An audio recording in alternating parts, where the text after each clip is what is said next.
कर्मचाऱ्यांसाठी एक मोठी आनंदाची बातमी समोर येत असून कर्मचाऱ्यांसाठी दोन मोठे अपडेट समोर आले आहे. पगारवाढ होण्याआधीच मिळणार कर्मचाऱ्यांना अधिकचे पैसे. सरकारी कर्मचारी आणि निवृत्ती वेतनधारकांसाठी सध्या दोन महत्त्वाच्या घडामोडीवर सर्वांचे लक्ष लागलेले आहे.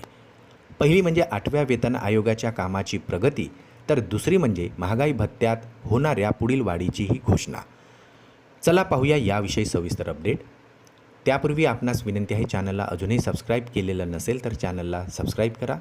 नवनवीन अपडेट मिळविण्यासाठी समोरील बेल आयकॉनला प्रेस करायला विसरू नका. आनंदाची बातमी सहकारी मित्रांना शेअर करायलाही विसरू नका. जुलै 2026मध्ये जाहीर होणाऱ्या DA वाढीकडे आता कर्मचाऱ्यांचे विशेष लक्ष लागलेले आहे.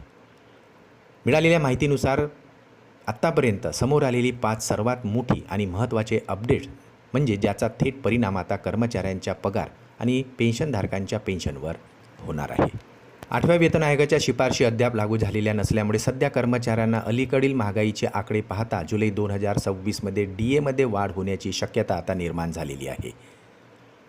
सांख्यिकी आणि कार्यक्रम अंमलबजावणी मंत्रालयाने जाहीर केलेल्या महागाईच्या आकडेवारीनुसार आता महागाई दरात वाढ नोंदवण्यात आली आहे. मात्र अंतिम निर्णय ऑल इंडिया कन्झ्युमर प्राईस इंडेक्सच्या अंतिम आकडेवारीनंतरच आणि मंत्रिमंडळाच्या मंजुरीनंतरच घेतला जाणार असल्याची ही माहिती समोर आली आहे.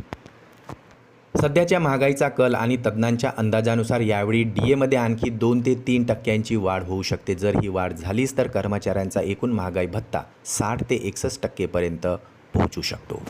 नवीन वेतन मॅट्रिक्स, फिटमेंट फॅक्टर आणि पेन्शन सुधारणा निश्चित होण्यासाठी अद्याप काही काळ लागणार असल्यामुळे आता कर्मचारी आणि निवृत्ती वेतनधारकांसाठी तातडीचा दिलासा म्हणजे जुलै महिन्यात होणारी महागाई भत्त्यातील वाढ असणार आहे.